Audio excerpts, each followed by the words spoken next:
প্ৰেম আৰু ভালপোৱাৰ কাৰণে বহুতো দোৱা ওজিফা হয়তো আপুনি পঢ়িছে, কিন্তু এনেকুৱা এটি পাৱাৰফুল দোৱা আজি মই শিকাই দিম। মাত্ৰ 111 বাৰ পাঠ কৰিলে আপোনাৰ মাহবুব যিমান দূৰত নাথাকক কিয়, 7 সাগৰ 13 নদীৰ সিপাৰত থাকিলেও, পাহাৰ নদী অতিক্ৰম কৰি হ'লেও আপোনাৰ কাষত আহিবলৈ বাধ্য হ'ব, আপোনাৰ কাৰণে দিৱানা হৈ যাব ইনশাআল্লাহ তাআলা।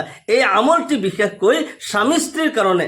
যদি কোনো মহিলাৰ স্বামী তেখেতক ভাল নাপায়, মুহাব্বত নকৰে, বেলেগ কোনো এফেয়াৰ আছে, কাৰোবাৰ লগত সিক্ৰেট ৰিলেশ্যনশ্বিপ আছে, তেতিয়াহ'লে সেই স্বামীক বাধ্য কৰিবলৈ, গোটেই জীৱন আপোন কৰি ৰাখিবলৈ এই আমলটি কৰিব।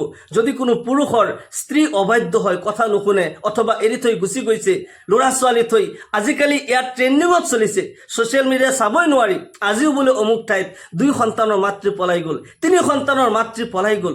এইবোৰ কিয় হৈ আছে?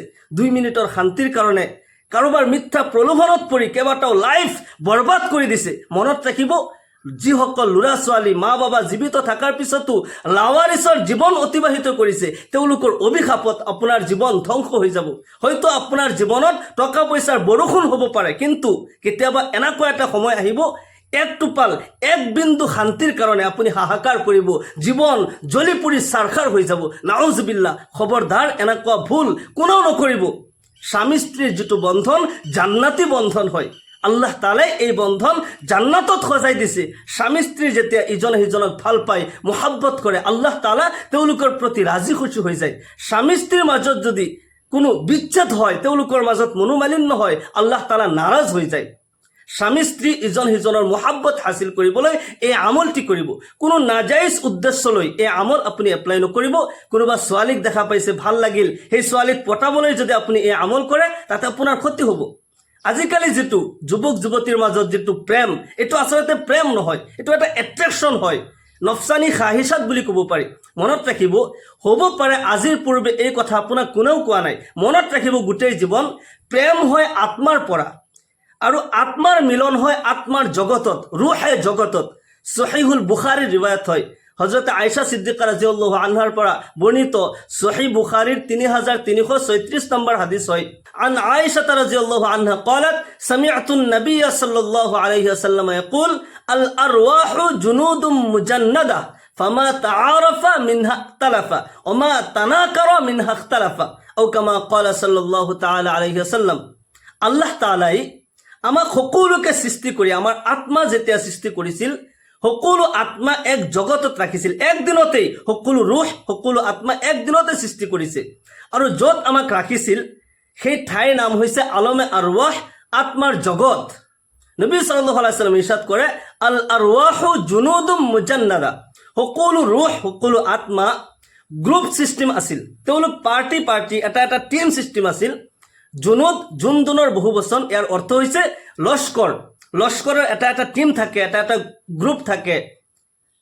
সেই আত্মাৰ জগতত, সেই ৰুহে জগতত যাৰ লগত যাৰ পৰিচয় আছিল, ফামা তাআৰাফা মিনহা তালাফা, সেই ৰুহে জগতত যাৰ লগত যাৰ পৰিচয় হৈছিল, যাৰ লগত যাৰ ভাল পোৱা আছিল, যিজনে যাক বুজি পাইছিল, যাৰ লগত যাৰ ভাল সম্পৰ্ক আছিল, এই দুনিয়াত অহাৰ পিছতো সেইজনৰ লগত সেইজনৰ ভাল থাকিব, সেইজনৰ লগত মুহাব্বত থাকিব।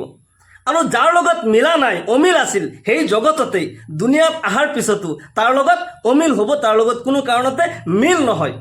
মনত ৰাখিব, এই যিটো আমি কেতিয়াবা এনেকুৱা কিছু মানুহৰ লগ পাওঁ, যাৰ লগত কোনো সম্পৰ্ক নাই, কোনোদিন দেখাও নাই, আমাৰ ৰিষ্টেদাৰ আপোন কোনো নাই, ক'ৰবাত লগ হৈছে ইত্তেফাকান, কিন্তু এনেকুৱা লাগিল যে মানুহজনক যুগ যুগ ধৰি মই চিনি পাওঁ, তেওঁ মোৰ বহুত আপোন হয়, যদিও মোৰ কোনো ৰিষ্টা নাই।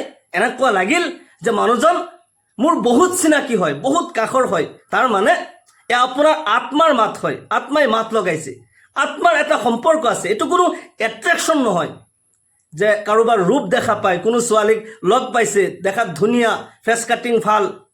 যিটো এট্ৰেকশ্যন, আত্মাৰ যিটো মুহাব্বত, যিটো প্ৰেম, এইটো কোনো এট্ৰেকশ্যন নহয়। আত্মাই যেতিয়া মাতিব, যদি আত্মাৰ মিলন সেই আত্মাৰ জগততে হৈছিল, আপুনি মুখেৰে কোৱাৰ কোনো প্ৰয়োজন নাই। আপোনাৰ আত্মাই মাত লগাব, আত্মাই মাতিব, ৰুহে মাতিব যে এয়া তোমাৰ আপোন হয়, তেওঁ তোমাৰ আপোন হয়। এয়া কোনো আপোনাৰ জাতি, ধৰ্ম, বৰ্ণ, ৰূপ, কোনো চুৰত এইবোৰ নাচায়। তাৰ লগত আত্মাৰ মিলন আগৰ পৰাই হৈ আছিল। সেইকাৰণে আপুনি যদিও ইত্তেফাকান ক'ৰবাত আকস্মিক লগ পাইছে, এনেকুৱা লাগিব যে তেওঁ আপোনাৰ আপোন হয়। কিন্তু আজিকালি যিটো সাধাৰণতে দেখা পোৱা যায় যে কাৰোবাক দেখাত ভাল হোৱাৰ কাৰণে, ফেচ কাটিং ভাল হোৱাৰ কাৰণে তাৰ লগত মোহাব্বত হ'ল, এইটো আত্মাৰ মিলন নহয়, এইটো কোনো প্ৰেম নহয়, এইটো এটা এট্ৰেকশ্যন হয় বা নফচানী খাহিচাত বুলিও ক'ব পাৰি। তেনেকুৱা কোনো উদ্দেশ্য লৈ যে কাৰোবাক দেখাত ভাল লাগিছে, সেইজনৰ লগত প্ৰেম কৰিম, প্ৰেম কৰা নহয়, প্ৰেম হৈ যায়।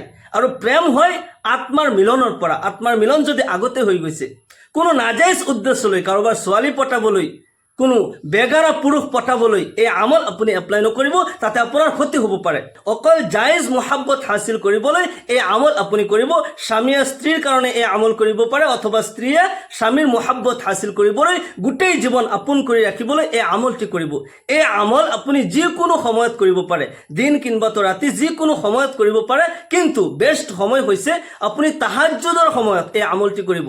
তাহাজ্জুদৰ নামাজ পঢ়ি 2 ৰাকাত কমসে কম তাহাজ্জুদৰ নামাজ পঢ়ি তাৰ পিছত এই আমলটি আপুনি কৰিব।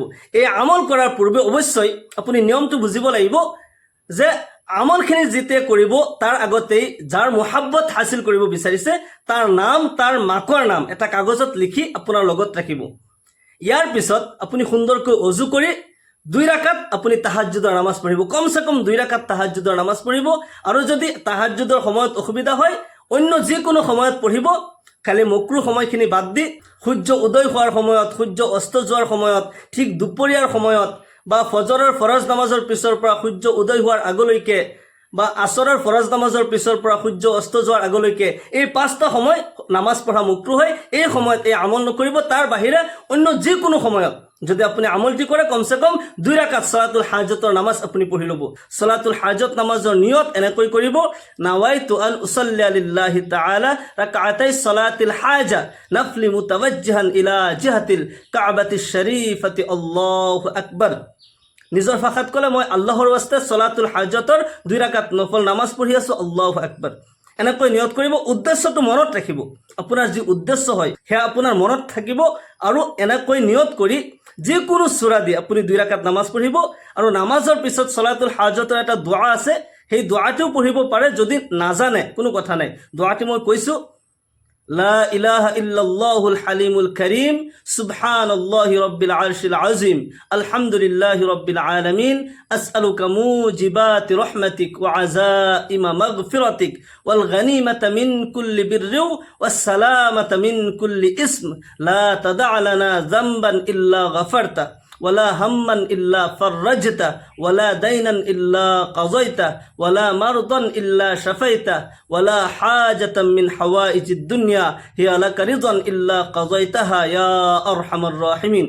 এই দোয়াটি সালাতুল হাজতৰ দোয়া হয়। যদি পাৰে এই দোয়াটি পঢ়িব, যদি নোৱাৰে কোনো কথা নাই। যদি তাহাজ্জুদৰ সময়ত পঢ়ে তেতিয়া সালাতুল হাজত নামাজ নপঢ়িলেও হ'ব। আপুনি 2 রাকাত তাহাজ্জুদৰ নামাজ পঢ়ি তাৰ পিছত এই আমলটি কৰিব। আপুনি তাহাজ্জুদৰ নামাজ পঢ়িলে, 2 ৰাকাত নামাজ পঢ়িলে যিকোনো সূৰা দি এই নামাজ পঢ়িব পাৰে, অথবা সালাতুল হাজত নামাজ পঢ়িলে যিকোনো সূৰা দি পঢ়িলে তাৰ পিছত জাই নামাজত বহি আপুনি প্ৰথমতে 3 বাৰ দুৰূদ শৰীফ পাঠ কৰিব। আল্লাহুম্মা সাল্লি আলা মুহাম্মাদ ওয়া আলা আলি মুহাম্মাদ কামা সাল্লাইতা আলা ইব্রাহিম ওয়া আলা আলি ইব্রাহিম ইন্নাকা হামিদুম মাজিদ। আল্লাহুম্মা বারিক আলা মুহাম্মাদ ওয়া আলা আলি মুহাম্মাদ কামা বারাকতা আলা ইব্রাহিম ওয়া আলা আলি ইব্রাহিম ইন্নাকা হামিদুম মাজিদ। 3 বাৰ দুৰূদ শৰীফ পঢ়ি তাৰ পিছত আকৌ 3 বাৰ ইস্তিগফাৰ পঢ়িব। আস্তাগফিৰুল্লাহাল্লাযী লা ইলাহা ইল্লা হুৱাল হাইয়ুল কাইয়্যুম ওয়া আতুবু ইলাইহি। আস্তাগফিরুল্লাহাল্লাযী লা ইলাহা ইল্লা হুয়াল হাইয়ুল কাইয়্যুম ওয়া আতুবু ইলাইহি। আস্তাগফিরুল্লাহাল্লাযী লা ইলাহা ইল্লা হুয়াল হাইয়ুল কাইয়্যুম ওয়া আতুবু ইলাইহি। 3 বাৰ দুৰূদ, 3 বাৰ ইস্তিগফাৰ পঢ়ি তাৰ পিছত আপুনি যে নাম লিখি ৰাখিছে, যাৰ মোহাব্বত আপুনি হাসিল কৰিব বিচাৰিছে, এই নাম আপুনি আগত লৈ আনিব। আপোনাৰ আগত আপুনি ৰাখি থব। তাৰ পিছত বিসমিল্লাহ সহিত কোৰআনে কাৰিমৰ সৰু এটি আয়াত আপুনি পঢ়িব। এই দোয়াটি আপুনি পঢ়িব: বিসমিল্লাহির রহমানির রহিম ওয়া আলকাইতু আলাইকা মাহাব্বাতাম মিন্নি ওয়া লিতুসনা আলা আইনি। আপুনি বাও হাতত এই কাগজটো ৰাখি দিব আৰু পঢ়িব: বিসমিল্লাহির রহমানির রহিম ওয়া আলকাইতু আলাইকা মাহাব্বাতাম মিন্নি ওয়া লিতুসনা আলা আইনি। এনেকৈ 111 বাৰ আপুনি পাঠ কৰিব আৰু এই কাগজৰ ওপৰত এই নামৰ ওপৰত ফুক দিব। এই আমল আপুনি 41 দিন পৰ্যন্ত কৰিব লাগিব। মনত ৰাখিব, একদিন আপুনি ক্ষতি কৰিব নোৱাৰিব। যদি একদিন ক্ষতি হৈ যায় তেতিয়া নতুনকৈ আকৌ আৰম্ভ কৰিব লাগিব। কিন্তু সতৰ্কতা হ'ল যে এই 41 দিনৰ ভিতৰত আপুনি কোনো ডাঙৰ মাংস খাব নোৱাৰে। ডাঙৰ মাংস মানে গৰু, মহ, উট এইবোৰৰ মাংস আপুনি খাব নোৱাৰে। পাৰিলে ছাগলী, ভেড়া, দুম্বা এইবোৰৰ মাংস এৰি দিব লাগে। হাঁহ, চৰাই এইবোৰ খাব পাৰে। ডাঙৰ মাংসৰ পৰা আপুনি বিৰত থাকিব লাগিব। আমলৰ নিয়মটো মানি চলিব লাগিব। নিয়মটো হৈছে মেইন। এই আমল যেতিয়াৰ পৰা আপুনি কৰিব সেই দিনৰ পৰা আৰম্ভ কৰি 41 দিনলৈকে যিমান দিন এই আমল কৰি থাকে আপুনি কোনো ডাঙৰ মাংস যাতে নাখায়। দ্বিতীয় নম্বৰ সতৰ্ক হৈছে আপুনি নামাজ কাজা নকৰিব। যদি কিবা কাৰণত ক'ৰবাত আপুনি গৈছে নাইবা কিবা কামত আপুনি বিজি হৈ গৈছে তেতিয়াহ'লে অলপ দেৰি হ'লেও নামাজটো আপুনি আদায় কৰি ল'ব। এই 41 দিন আপোনাৰ এক ওয়াক্ত নামাজ যাতে কাজা নহয়। আপুনি এই 41 দিন মিছা কথা নক'ব। সকলো গুনাহ আপুনি এৰি দিব লাগিব। শিৰিক আপুনি এৰিব লাগিব, মিছা কথা এৰিব লাগিব, চুৰি চুগলি এইবোৰ এৰি দিব লাগিব। এইবোৰ গুনাহৰ পৰা মুক্ত থাকি আপুনি এই আমল কৰিব ইনশাআল্লাহ। আল্লাহ তাআলাই আপোনাৰ যি উদ্দেশ্য, আপোনাৰ স্বামী আপোনাৰ অবাধ্য হয়, আপোনাৰ কথা নামানে, আপোনাক মহাব্বত নকৰে, অন্য কোনো অবৈধ সম্পৰ্ক আছে, আল্লাহ তাআলাই আপোনাৰ বাধ্য কৰি দিব। গোটেই জীৱন আপোনাৰ বাধ্য হৈ থাকিব, আপোনাক মহাব্বত কৰিব।